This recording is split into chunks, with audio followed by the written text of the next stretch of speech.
Muy buenas tardes, mi nombre es Lady Caterina Angulo León, soy estudiante de tercer semestre de Trabajo Social a Distancia de la Corporación Universitaria Minuto de Dios.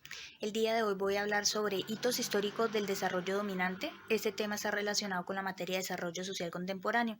Cuando se habla de hitos históricos se está haciendo referencia a acontecimientos importantes que han sucedido en la historia y que han marcado un referente, en este caso para el desarrollo dominante. El desarrollo dominante se da desde el concepto de del desarrollo dado desde una nación o un grupo de naciones que domina a todas las que están en la periferia o los que se concentran dentro del grupo de los que están en desarrollo.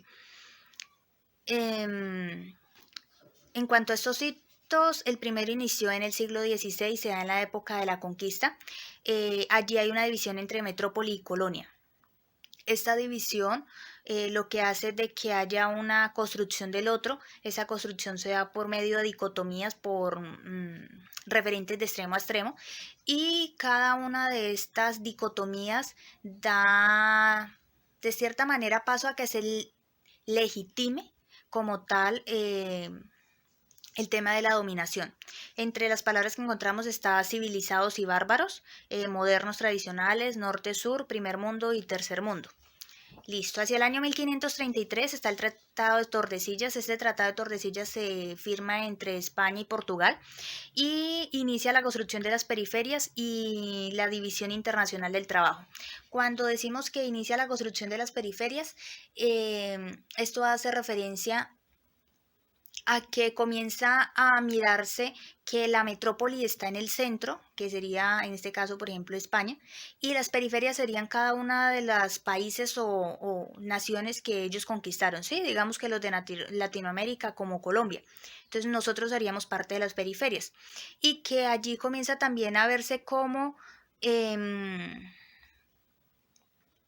todos los países de las periferias importan la materia prima, de cierta manera pagan por la transformación de esa misma materia prima, la metrópoli va, la transforma y luego la devuelve al centro de la misma metrópoli, obligando a la misma persona de la periferia a que vaya y compre ese producto a un precio mucho más alto. Entonces todo el flujo de capital de cierta manera sale desde el punto de las periferias para que la metrópoli pues se haga cada vez más acaudalada.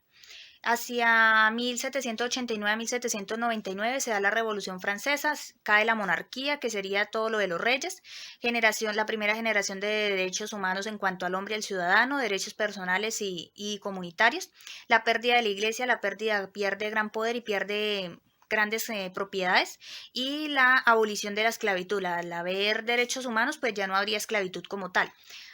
Hacia el siglo XIX llega la revolución industrial, entonces se sustituye la mano de obra por máquinas, se dan las carreteras, la comunicación fluvial y las comunicaciones como tal. Nace y se hace cada vez más fuerte el sistema capitalista. El sistema capitalista se da por una lucha de clases. Esta lucha de clases genera una división de clases y entonces llega el proletariado y la burguesía. Proletariado son los dueños de la fuerza de trabajo y la burguesía los dueños de los medios de producción. Hacia 1919 llega el Tratado de Versalles. El Tratado de Versalles se da como tratado de paz para finalización de la Primera Guerra Mundial y entonces allí dice que también se establecen unos principios esenciales que era la mujer y el hombre pues iban a ganar lo mismo, iba a haber un salario para los trabajadores, abolición del trabajo infantil y legitima la dominación sobre pueblos atrasados y salvajes diciendo que van en busca de una civilización y un desarrollo para todos estos pueblos atrasados. Hacia 1939 a 1945 llega la Segunda Guerra Mundial. En la Segunda Guerra Mundial surge la segunda generación de derechos humanos, económicos, sociales y culturales, que lo que buscan es que haya un desarrollo económico, social, cultural y de la persona para los seres humanos y para el pueblo en general, y que esto conlleve al desarrollo de cada uno de ellos. Hacia 1949 el presidente Truman en Estados Unidos dicta un discurso que habla por primera vez de la era de desarrollo y por primera vez habla como tal de la dicotomía de desarrollo y subdesarrollo, determinando de cierta manera, dando a entender que Estados Unidos estaría en la época de desarrollo o el país desarrollado y los países de Latinoamérica, por ejemplo, estarían en subdesarrollo. que el subdesarrollo es una de las fases para llegar al desarrollo, es uno de los pasos por los que se debe pasar y abre la base a nuevos mercados de los Estados Unidos. Al decir que Estados Unidos, pues que es un país desarrollado, pues entonces le da toda la apertura a que los comercios quieran llegar a ser como él y de esta manera entonces comienza a nutrirse de cada una de las cosas que tienen los países subdesarrollados. Hacia 1960 Wal Rostow habla de la teoría del despegue, dice que hay 5 etapas para llegar allí, que hay una donde dice que es una sociedad tradicional, es una sociedad en subdesarrollo, es una sociedad tradicional, que hay una precondición para el despegue, entonces hay una condición inicial para esto y hay un deseo de querer llegar al desarrollo, que ahí el despegue inició, que hay un camino hacia la madurez, hay un camino de ese despegue y que hay una etapa de alto consumo. Entonces, esa etapa de alto consumo envía materia prima, la procesan, se devuelve, se compra esa materia prima y se invita al consumismo y es un círculo de consumismo y de economía, que como tal lo que le está ganando riquezas es el país dominante. Hacia 1966, el economista Paul Switzy que tenía una ideología de cierta manera marxista, dice que explica el subdesarrollo de las colonias como la condición necesaria para perfeccionar el capitalismo. O sea que las colonias estarían siempre en desarrollo para que el país dominante sea el ganador de todo ese capital. De lo contrario, pues no habría un auge del imperialismo ni podrían desarrollar su condición monopolista. Hacia 1997 se habla del neoliberalismo. El neoliberalismo viene enmarcado por el tema de la privatización. En Colombia pues se privatizó grandes marcas como Isagen, como Telecom y acá en la región la electrificadora del Meta. Hacia 1999 está la Cumbre de la Tierra. La Cumbre de la Tierra nos habla del futuro sustentable y de la sustentación del medio ambiente y habla de la tercera generación de derechos humanos que está encaminada hacia la paz y hacia el cuidado del medio ambiente para nosotros y para nuestras generaciones venideras.